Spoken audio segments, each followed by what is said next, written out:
Bonjour, dans cette vidéo, nous allons traiter la partie QCM du sujet 2021 au merveilleux de Fred. Le QCM est composé de 3 parties. La première concerne la gestion des stocks, pour laquelle on nous donne, pour le mois d'avril, les renseignements suivants: stock initial, stock final, la consommation moyenne par jour, le taux de rotation physique, le stock minimum et le stock d'alerte.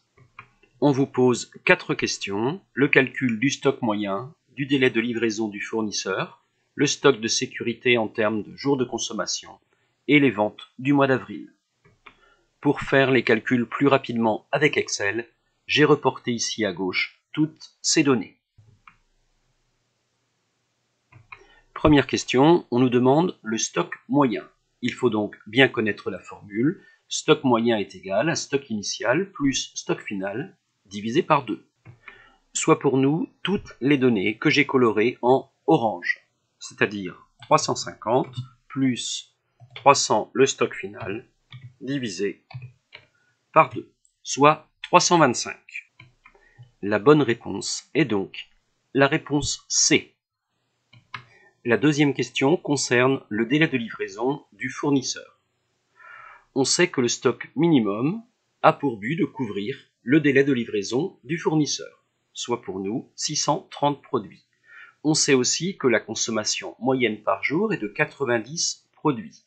On peut donc en déduire par division le délai de livraison du fournisseur, soit 7 jours. La bonne réponse est donc la réponse B. Dans la troisième question, on nous demande de retrouver à combien de jours de consommation correspond le stock de sécurité. Il nous faut donc dans un premier temps calculer ce stock de sécurité. On sait que le stock d'alerte correspond au stock minimum plus au stock de sécurité. Le stock minimum étant connu, on peut donc retrouver par soustraction le stock de sécurité, soit pour nous 900 moins 630, 270 produits. Sachant que l'on consomme 90 produits par jour, on peut en déduire que le stock de sécurité correspond à 3 jours de consommation. La bonne réponse est donc la réponse A. Enfin, on nous demande de retrouver quelles ont été les ventes du mois d'avril. On sait que le taux de rotation physique correspond à la quantité vendue dans la période divisé par le stock moyen. On peut donc retrouver quelle a été la consommation du mois d'avril par multiplication 8,3 fois le stock moyen, soit 2698 produits. La bonne réponse est donc la réponse autre, bien sûr en expliquant votre calcul. La deuxième partie du QCM concerne un tableau de bord avec un calcul d'évolution du panier moyen et d'évolution d'indice des ventes. On retrouve ici en gris les données fournies par le sujet et nous pouvons calculer dans un premier temps le chiffre d'affaires du mois de juin, soit la quantité vendue multipliée par le prix de vente, bien sûr hors taxe, et recopier pour connaître le chiffre d'affaires du mois de juillet. On peut alors calculer le panier moyen par division entre le chiffre d'affaires et le nombre de passages en caisse, soit 4,83 pour le mois de juin et 5,10 pour le mois de juillet.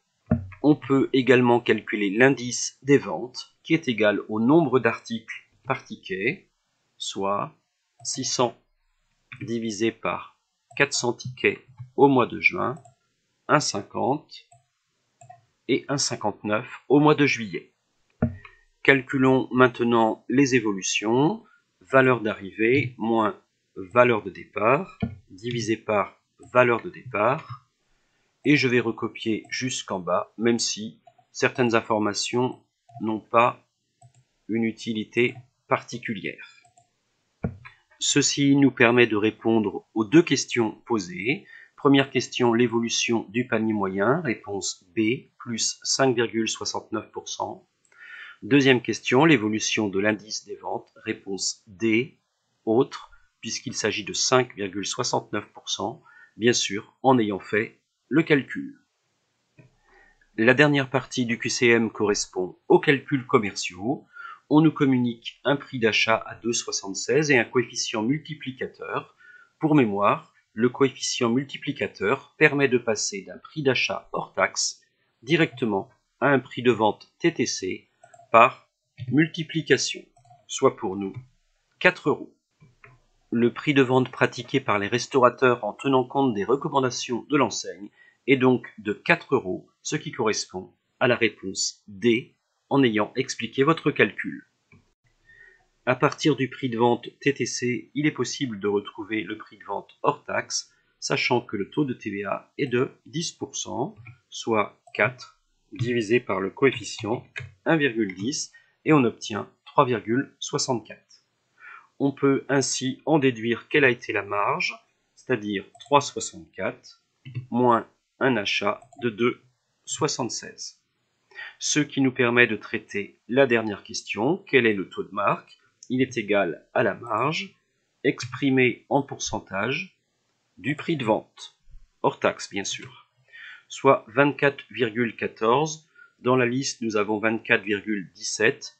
Il est vrai que, en ayant recopié le 0,88 et le 3,64 sans les décimales d'Excel, on tombait exactement sur le 24,17.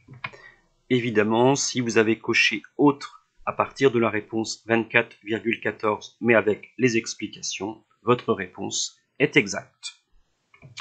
Voilà, nous avons terminé les 3 exercices de ce QCM. N'oubliez pas de toujours justifier vos calculs.